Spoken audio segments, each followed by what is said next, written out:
রাধে রাধে, সবাইকে জানাই রাধা অষ্টমীর প্রীতি শুভেচ্ছা আর ভালোবাসা। Welcome to my channel Rupna simple lifestyle. তোমরা যেখান থেকে আমার এই ভিডিও দেখছো সবাইকে অনেক অনেক ধন্যবাদ, অনেক ভালোবাসা। বড়দের জন্য রইল আমার প্রণাম আর ছোটদের জন্য রইল আমার অনেক অনেক ভালোবাসা। আজকে রাধা অষ্টমী সেহেতু আমি ছাদের থেকে ভিডিওটা আরম্ভ করলাম। তো আজ রাধা অষ্টমী, তাই আমি চলে গিয়েছিলাম ছাদে। আজ তোমরা দেখতেই পাচ্ছ ছাদ থেকে আমি আমার গাছের সব ফুলগুলো আমার ভগবানদের জন্য তুলে নিচ্ছি। দেখো, আমি অনেক ফুলে তুলে প্রতিদিনই ছাদ বাগান থেকে তোমাদের সঙ্গে শেয়ার করা হয় না। আর এই দুব্বোটা কার জন্য তুলছি বলো তো? আমার ভগবান, আমার গণেশ বাবার জন্য। দেখো, গতকাল ছিল চতুর্থী, গণেশ চতুর্থী। সেদিনও আমি দুব্বো দিয়েছিলাম গণেশ ঠাকুরকে। আর এটা ছিল একটা হলুদ গোলাপ, আমার ভোলা মহেশ্বরের জন্য তুলে নিয়েছি। আর দেখো, এখানে মোটামুটি সব ফুলগুলোই তোলা হয়ে গেছে, নিয়ে চলে এসেছি ঠাকুর ঘরে। মোটামুটি সব গুছিয়ে নিয়েছি। আর এগুলো আমার গোপাল আর রাধারানীকে পরাবো বলে সব গুছিয়ে নিয়েছি। দেখো, এখানে গোপালের আসনটা ঠিক করে নিই। তো দেখো, আমি ভোলা মহেশ্বরকে স্নান করিয়ে ফুল দিয়ে নিয়েছি। এটা আমার বালগোপাল। আর ওপরে রয়েছেন হরগৌরী। আর সব দেবতাদের আমি ফুল সাজিয়ে দিয়েছি। ইনি আমার গণেশ বাবা, আমি ওনাকে দুব্বো অর্পণ করেছি। তারপরে আমি স্নান করিয়ে নেব গোপালকে আর আমার রাধারানীকে। গোপালকে স্নান করিয়ে নিচ্ছি দই দিয়ে আর মধু দিয়ে। তার সঙ্গে আমি গঙ্গার জল নিয়েছি। গঙ্গার জল রাধারানীকে আমি স্নান করিয়ে নিচ্ছি। দেখো, রাধারানীকে আর এখানে গোপালকেও ভালো করে গঙ্গার জল দিয়ে স্নান করিয়ে নিলাম। দেখো, গোপালকে যেহেতু দই দিয়ে স্নান করিয়েছি, গোপাল আজকে একদম পরিষ্কার লাগছে। গোপালকে দেখো, একদম চকচক করছে আমার গোপালটা। চলো, এইবার গোপালকে আমি গামছা দিয়ে ঘাটা মুছিয়ে নিই। দেখো, গামছা দিয়ে ভালো করে গাটা মুছিয়ে নিচ্ছি যাতে কোথাও একটু কিছু না লেগে থাকে।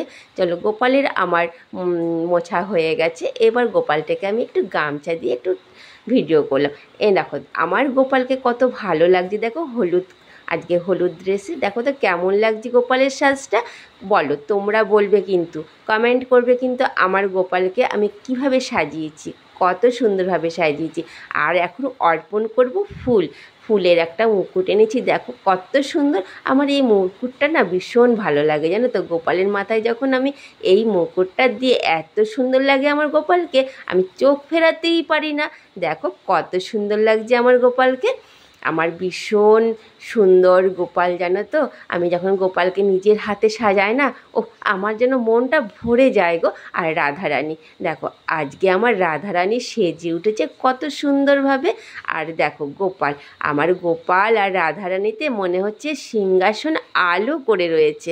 ও দারুণ লাগছে। না, এইবার একটু রাধারানীকে আর গোপালকে বললাম, দেখো তো তোমাদের কেমনভাবে সাজিয়েছি, একটু আয়না দর্শন করাচ্ছি। আর হয়ে গেছে মোটামুটি আমার গোছানো। এইবার আমি ভোগ অর্পণ করব। দেখো, ভোগ অর্পণ করেছি, যা সম্ভব হয়েছে আমার, যতটুকু সম্ভব মানে জোগাড় করতে পেরেছি আমি ওনাদেরকে ভোগ দিয়েছিলাম এখানে কাজু, কিশমিশ, বাটার আর একটুখানি দেখো কী কী দিয়েছি তোমরা দেখতেই পাচ্ছ। আর এখানে রয়েছে নানা রকম মিষ্টি, একটু ক্ষীর আর একটু খেজুর, একটু চকলেট দিয়েছিলাম। বেশি কিছু আয়োজন করতে পারিনি তাড়াহুড়ো করে। যাই হোক, রাধারানীকে বলবো, ঠাকুর এইটুখানি তুমি গ্রহণ করো। আর এখন করে নিচ্ছি আরতি। হে কৃষ্ণ গোপাল গোবিন্দ করুণা সিন্ধু দীনবন্ধু জগৎপতে গোপীষু গোপিকা কান্ত রাধাকান্ত নমস্তুতে। এইভাবেই আজকে আমার গোপাল পুজো, আমার রাধারানীর পুজো শেষ করেছিলাম। আজকের এই রাধারানীর সাজটা আর আমার গোপালের সাজটা তোমাদের কেমন লেগেছে তোমরা কিন্তু জানাতে ভুলো না। টাটা, দেখা হবে অন্য একটা নতুন ভিডিওতে।